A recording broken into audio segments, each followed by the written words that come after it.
Hello सर्वांना, कसे आहात सर्वजण? जी व्यक्ती आपल्या आयुष्यात काहीतरी आपल्याला घडवते ना, म्हणजे ती आई असेल आणि ज्याच्याशी आपलं लग्न होतं तो नवरा असेल. जर ते आपल्याला कुठल्या वाईट गोष्टीसाठी जर आपल्याला दापत असतील ना आणि ते रागवत असतील ना, तर ते बरोबर असतं. कारण का, वेळ गेल्यानंतर तुम्हीच त्यांना म्हणताल, की "मी चुकत होते तर तुम्ही मला का नाही दाबलं? तुम्हाला कळत होतं तर तुम्ही का नाही सांगितलं मला, की माझं चुकीचं वागणं आहे?" हो की नाही? मग असं होतं, की आई असते ना, आईला नेहमी कधी छडी मारायची आणि कधी प्रेम करायचं हे माहिती असतं आपल्या लेकरावर. त्यामुळं एखादी आई जर एखाद्या लेकराला बोलत असली ना, तर दुसऱ्या लोकांनी तिला सपोर्ट करायचा नाही, की "बाबा तुझी आई आहे.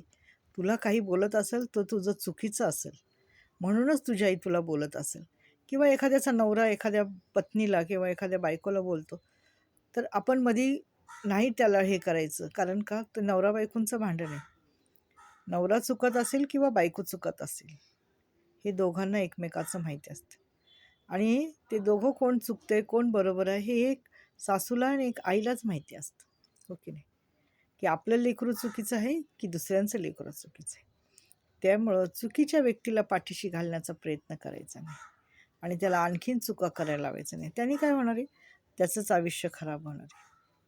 दुसऱ्यांचं काही जाणार नाही. त्याच्या आयुष्याचा सर्वनाश होणार आहे. त्यामुळं चुकीच्या व्यक्तीला पाठीशी घालायचं नाही. चूक ती चूकच असते.